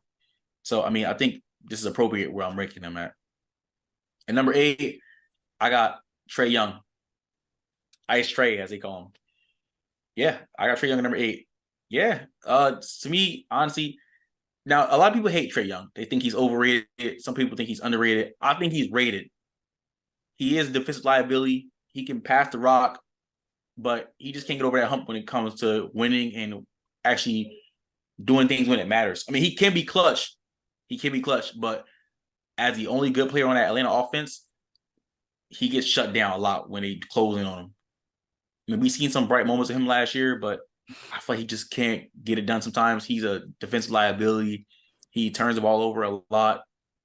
To me, his PER has to be better. But Trae Young is still, again, very good player.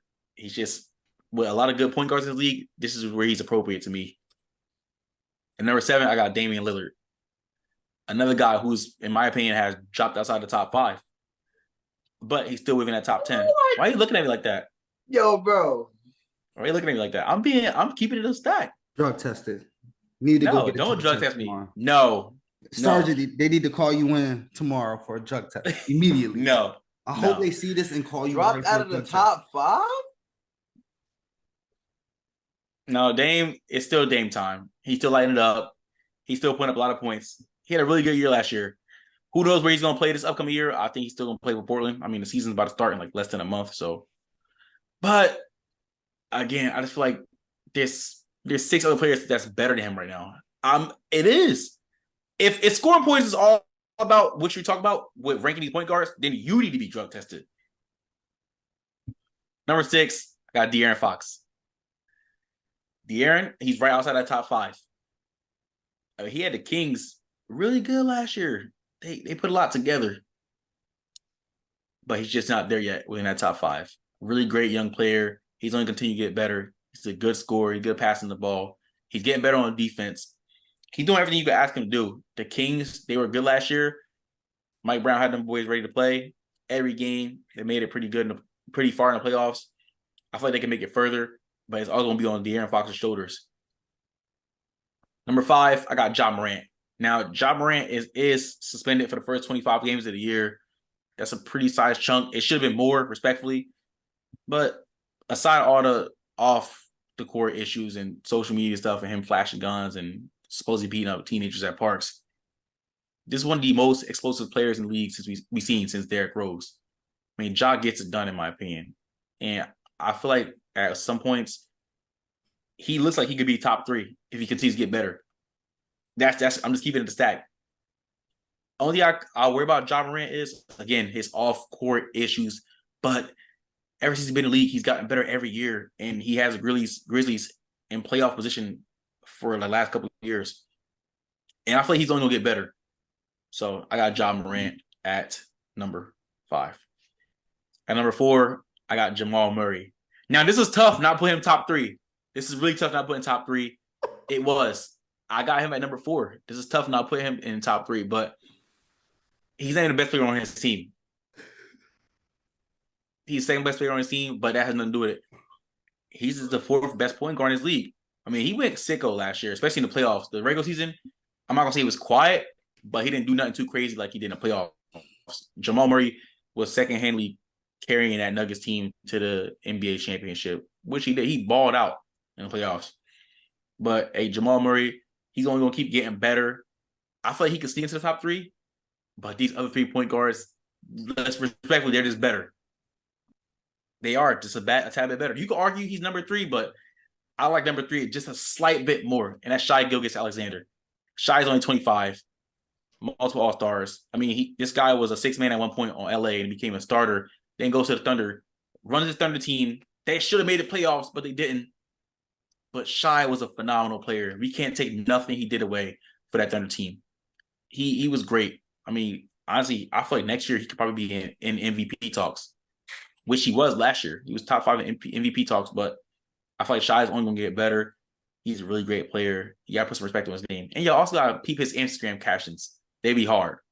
But that had nothing to do with his play on the court. And number 2, we got Luka Doncic. Luka, he's that guy. I'm not going to lie. Luka is a top 5 player in his league. You can't blame him for him not winning in the playoffs. His team around him, they suck. I feel like, in my opinion, I feel like he should have asked for a trade when he could have at that point. He should have asked for a trade to get out of Dallas. Dallas is going to end up being a dead end for this man's career. I don't see Dallas even the first they're going to make it is to the conference finals. That's it. They're not going to the finals, but it's all on the back of Luka. He is literally one of the best scorers in this league. You can't stop him. He has it all. His defense can get a little bit better, but he has it all. He can rebound, he can pass, he can shoot, he can score at will. He just got it, in my opinion. So I got him at number 2. Number 1, got Stephen Curry, 4-time MVP, 2-time NBA champion. Curry is doing it all at 35, 36 years old. He continued. The clock has not slowed down for Curry. The older he get, he just continues to stay great. I mean, you can't stop him. Like once he gets past half court, he's in that range. He's scary bringing the ball to the court. He has some of the best handles I've seen in NBA. He's a winner. He's a team player. He's a great leader. All around, he's everything you ask for in a point guard. His defense is a bit concerning, but he's gotten better with his defense the last 2 years. We've seen it in the playoffs. They try to take advantage of whoever offense on Steph Curry, but sometimes that it's not flying with him. So I got him at number 1. Great player, one of my favorite players in the NBA. No bias, but those are my top 10 point guards heading into 2023. Don't drug test me.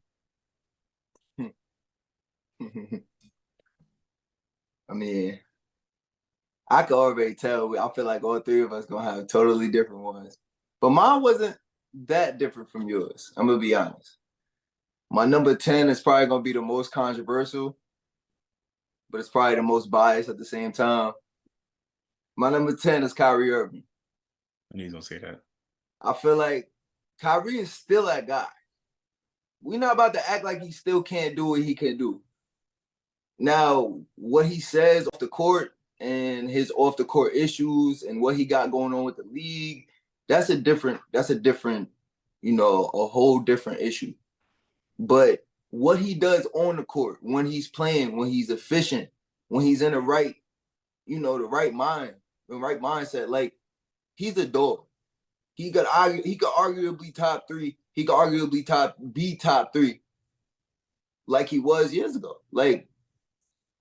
But number 10, I got Kyrie Irving. Number 9, I got Trae Young. I'm not the highest on Trae Young. I never been. I feel like he's one of the most inconsistent. That's because he like the Knicks.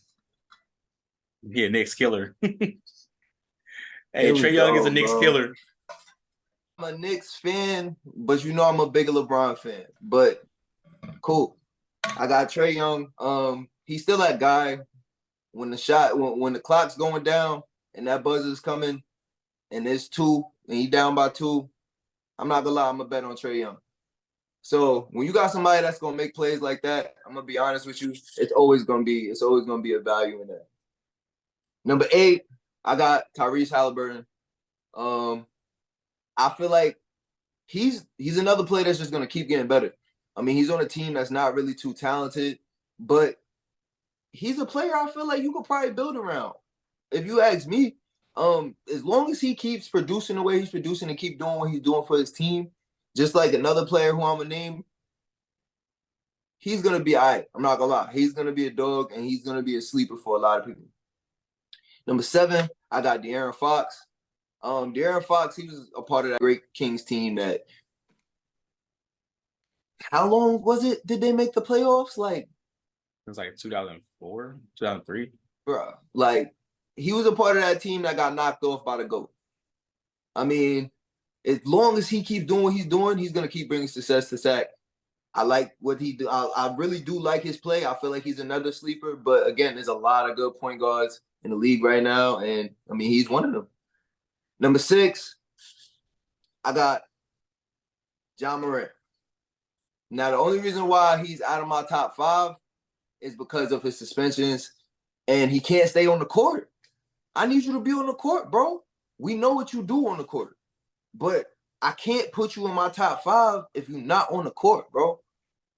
I need you to figure it out. I like Ja Morant, but a lot of the stuff he do, bro, is just childish, and again, he needs to figure it out.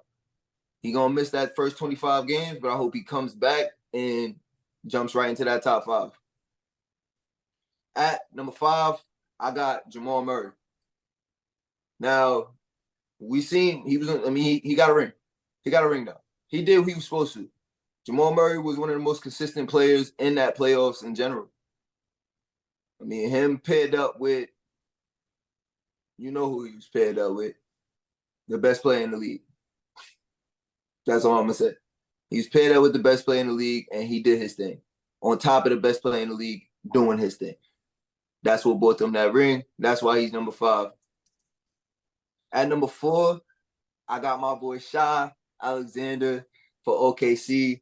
He's another player, just like Tyrese Halliburton, that's not on the best team right now, but he's doing his thing for that team. And he's another player that you can definitely build around and put him with some right pieces and go out there and compete for something. He's only gotten better since he's gotten in the league. He's young, but he is a star. I can't wait to see him creep up higher. I feel like he's great. Another out of the country cat, but he's not going to do nothing but get better and better. At number 3, I got Dame Lid respectfully at number 3 because he's a top 3 point guard as long as he's in the league and as long as you – bro, he's been on a bad team and been consistent for so long. That. Portland has never been good, but Dame Lid always led them somewhere, bro. It hasn't been the last couple years, but, bro, every time they was in a dogfight, they was in a dogfight because of who? Dame Lid. Literally. I understand that. He's a top 3 point guard. And like you said, I mean, it might be a little bit of issue with where he's going to play next year. We're trying to figure that out.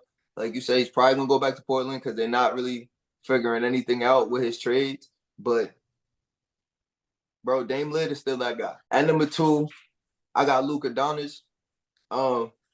You already said what you said about Luka, man. He's a dog. We know what he's going to bring every single night. He's a 30-point bucket every night. You could literally expect 30 or more every night. Probably the biggest point guard in the league. I mean, he's huge. Yeah. Pause, but he's huge. Like, I mean, he's going to talk to you, and he's going to do exactly what he said he's going to do. I mean, Luka, rightfully so, is at number 2. And number 1, you know who it is, man. It's the original Splash Bro itself, Steph Curry. What can I really say? He's the best point guard to ever play the game, if you ask me. That's always going to be, ever since he beat Bron twice, that's always been my outlook on it, man. Like, Bron is the GOAT. He took down the GOAT twice. Yes, sir. Like, bro, it's not much people that can say they did that. Steph Curry, rightfully so, will be the number 1 point guard in the league until he retires. Fact.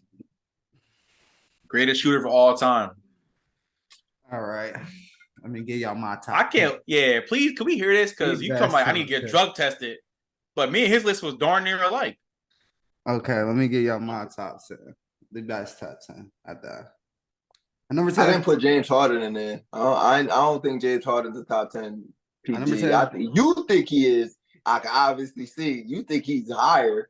No, I'm saying Lil think he higher than where you put him. But go ahead, Lil. Let me get to yours. Go ahead, get to yours. I really want to hear this.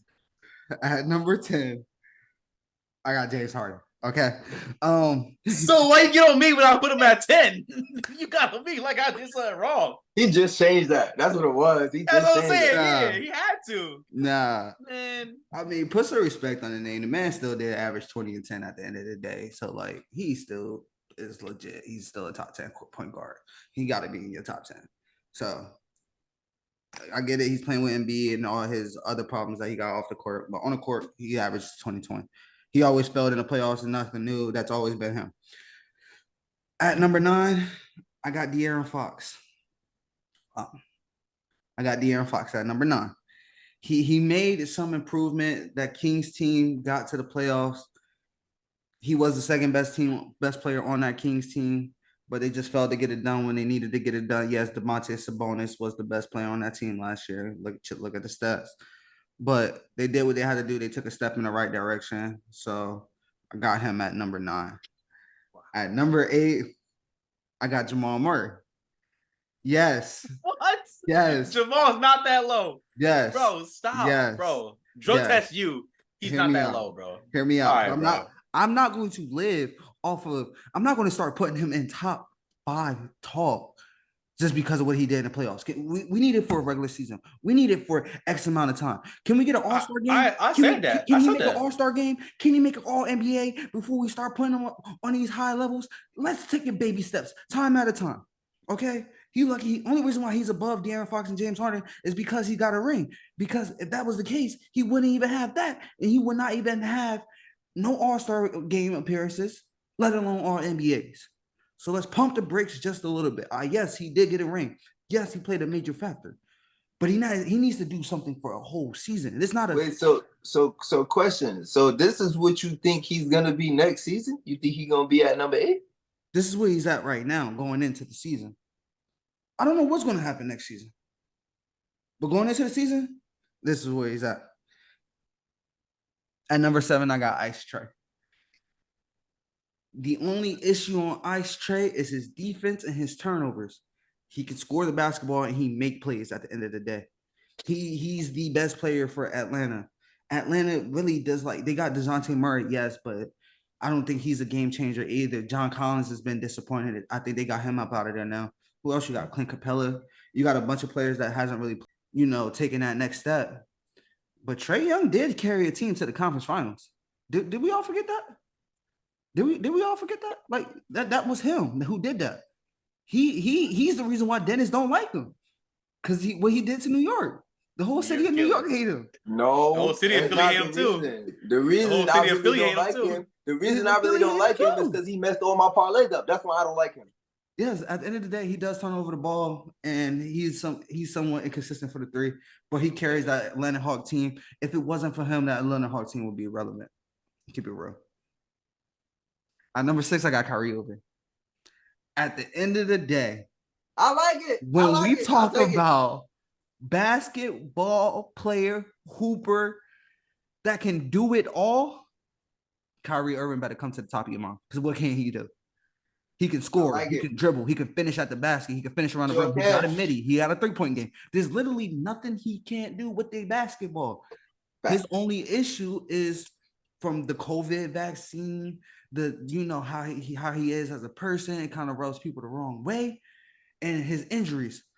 But when that man is on a basketball court, there's nothing he cannot do with that basketball at the end of the day. And number 5, I got Ja Morant. He's another one. Got his off the court issues. Well, when he's on the court, he's box office. You got to go see him play. He's box office. He is the reason why. Don't get me wrong. Grizzlies has a good young team, but they don't have a second star. Ja Morant is really, don't get me wrong. They do have a defensive player of the year, but he's not a second star offensively. It's really Ja Morant and a bunch of solid players. Desmond Bane is hit or miss. Dylan Brooks was very solid for them. Now he's gone, so we're going to see how that looks. They picked up a Marcus Smart.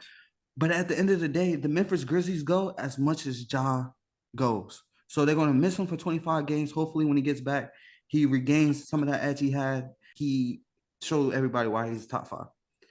At number 4, I got my guy Shai Gilgeous-Alexander. I've been a Shai fan for a while, since he was back in the LA Clippers. A lot of people don't even remember him when he was back in LA Clippers.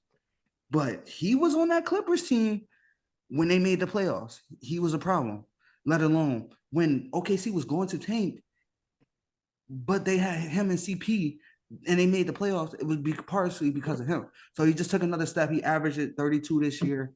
I think 5 assists, whatever. But it took him a big step, and he's going to be a star. Number 3, I got Dame Lillard. You're talking about it's not all about scoring. The man play makes too. He averaged 32 and 7 last year, which was more than Shai. So don't forget that either. Dame is still like that. The only issue is he's on a terrible team. Name a second player that's comparable. I understand that, but I just think these point guards, these younger point guards, are going to take that step above him. Yes, he averages 32 a game, but I just feel like they're going to take the better and 7 assists.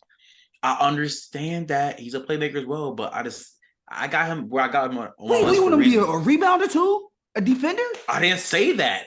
So, a defender, yeah. I mean, you're a point guard. You can help defend. Oh. You're number 1 belly defend. Stop it. I don't want to hear He got better over the years. Hey, that's what I just said. The last couple of years, he's been a better defensive player. He got better over the years. He gained like 20 pounds. Got beefier. I want to hear it. I got Dame at number 3, rightfully so. He deserves to be at number 3. Number 2, I was going back and forth on it. I'm not going to lie. But I got to put Luka at number 2. Until he gets over that hump and, carries his team far, he has to be at number 2 and minimize the turnovers. Because that's another person who can do almost anything with the basketball at his own pace. He plays at his own pace. You can't speed him up. You can't get him off his spot. He's going to get to where he wants to get to and get his shot off. And he's just box office, triple double machine. He can do it all. 6'8" is a cheat code, but that's the new age point guards with, you know, LaMelo Ball being a 6'7" point guard as well. Like, they're just bigger now. Like, there's bigger. Once he stopped turning the ball over so much and play more winning team basketball, he'd have a better case for number one. But as of right now, number one, Wardell Stephen Curry, the greatest shooter of all time. Until somebody knocks him off his throne, like, he's number one. Like, there's nothing you can do. Like, I could rave about this guy all day. Finals, finally got him a final MVP. That was the one thing that was missing on his mantle of things. He got 3 rings. So, no, he got 4 rings. I'm sorry. He got 4 rings, 1 final MVP. That's his only knock. He only has 1 final MVP out of those 4 rings. But he does have a finals MVP now. So, Wardell Stephen Curry is my number one. All right, ladies and gentlemen, those are our top 10 point guards heading into the 2023 NBA season. Let us know what y'all think about our rankings. Let us know who had the best list. Let us know who had the worst list. These will be posted up on our Instagram, so stay tuned in for that. Follow us on Instagram at Before the Horn Podcast. It's your top 10 rankings. But moving on to the last topic of the night, we are going to talk about the main event of Noche UFC this past Saturday. It was Mexican Independence Day. And in the main event, we saw Alexa Grasso and Valentina Shevchenko fight in a draw. Alexa Grasso retained her championship belt. What is your takeaways from this fight? Honestly, this was a really good fight. This is a really, really, really good fight. I loved every round of this fight. Valentina, she definitely had her number in some rounds. I personally think Valentina won this fight. Valentina should be a champ right now. Alexa did really good, but I feel like Valentina's done a little bit more to get this dub. But I'm not gonna lie, Alexa showed that she was not no slouch this fight. She was showing it was not a fluke that she beat her earlier this year. Still, this is a great fight. And if Alexa would have defended takedown just a little bit more, she could have pulled out and won this fight. But even when Valentina had her in some crazy submission holds and stuff, Alexa escaped and she got back up on her feet and kept herself in this fight. And it was a very scrappy fight. Alexa was not messing around. She put on for Mexico for real. And she showed why she's the champion of that division. But honestly, all in all, I think the judges need to be drug tested, especially Mike. He needs to get drug tested. You do not rule that crap 10-8 in the last round. I don't know what he was thinking. I don't even know how the fight ended in the draw with a tie, 47-47. It should never went like that, honestly, in my opinion. I think Shevchenko won 3-2. I think she won this fight. She should be champ right now. But only thing, honestly, right thing to do, in all honesty, is to run this back for a part 3.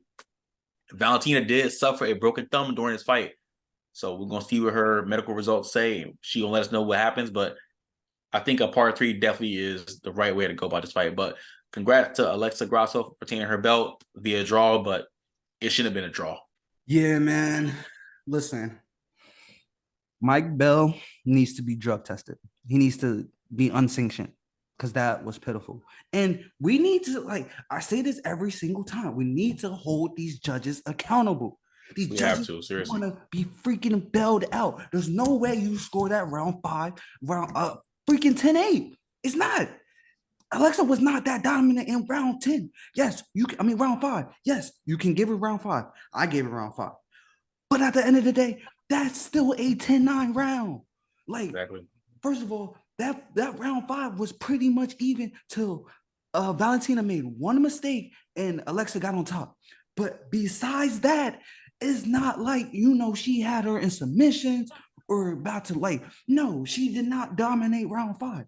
I scored this 3-2 Valentina. I got Valentina winning 1, 3, and 4. So I agree. Alexa won the 2 and 5. Yep. But that's not a 10-8 round. I don't care. What everybody eyes can tell you, that's not a 10-8 round. Like, how?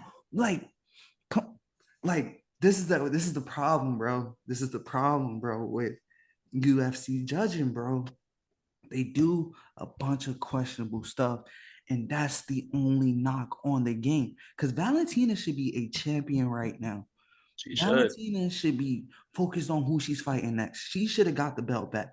That's unacceptable. So now we're gonna delay that division because we got Aaron Blanchfield and the girl, the French girl, for whatever her name is, I don't know how to pronounce it, but the French girl, they're knocking on the door. They're the next two up, but now they gotta wait on the division. Why? Because a freaking judge scores a close round. I wouldn't even say close round. It wasn't like that one was definitely Alexa, but it wasn't a lopsided round for it to be 10-8. So now you're holding the whole division up. So now we got to figure out what's to do next. And I'm not complaining because that was a good fight.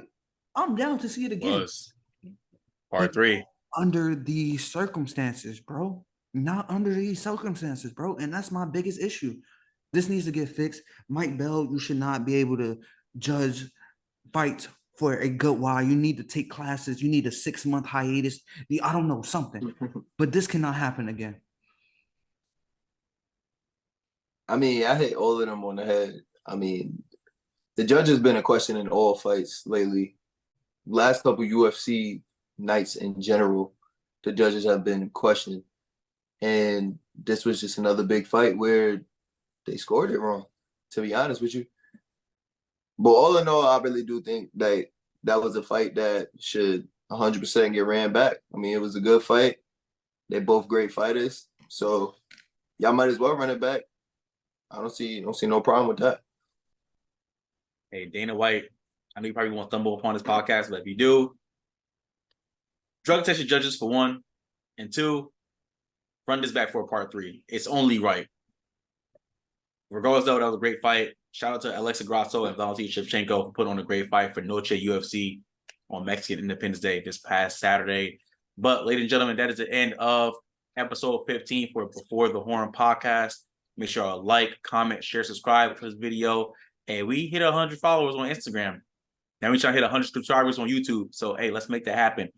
Put this video out there. We love making this content for you guys. But if you're not putting in the work for us, man, we can't keep putting the work for y'all. So make sure y'all do that, man. Keep supporting us. We appreciate all the support we've been getting. Thank y'all. God bless. Yeah, speaking about putting in the work, you know, as fans, if you want to do your part in supporting us, you could help us by joining our Patreon for as little as $2 a month. You could be one of our Patreon fans. If you want to connect with us personally, Patreon is the best way to go. You'll get the bloopers. You'll get, you know, the behind-the-scene content. You could get much more things other than just watching us on YouTube. Hit us on our Patreon. We're self-funded, so we do work on 9-to-5s, regular day jobs, but we take our free time to bring this content to y'all. So on top of that, if y'all want some merch, we have merch dropping soon. I'm working on that. Patreon is the best way to go to get some discount and some free merch. So go ahead and support us on Patreon. Regardless, we do appreciate all support that we get from anybody. Sir, yes, sir. And keep showing love to our socials as well. We finally hit 100 on Instagram. Shout out to District 11. Replace the I's with the ones. He is our 100th follower. We said we was going to give you a shout out. So shout out to you for the follow. But yeah, keep following us. Keep following us on Instagram at Before the Horn Podcast. Follow us on TikTok and Twitter at Before the Horn Podcast. Content is coming. More content is coming soon, as you've been seeing these past couple of weeks. We're gonna you guys keep asking. We love y'all feedback. We take everything y'all say into consideration. So keep interacting with us. Keep replying to the posts that we put on our Instagram story. We take all that information and we run with it. That's the only way we could give y'all the content that you guys want. So keep showing love. All right, again, make sure y'all like, comment, share, subscribe. Follow us also on our personal Instagrams. They are on the screens. They are also in the description box. Until next time, we out.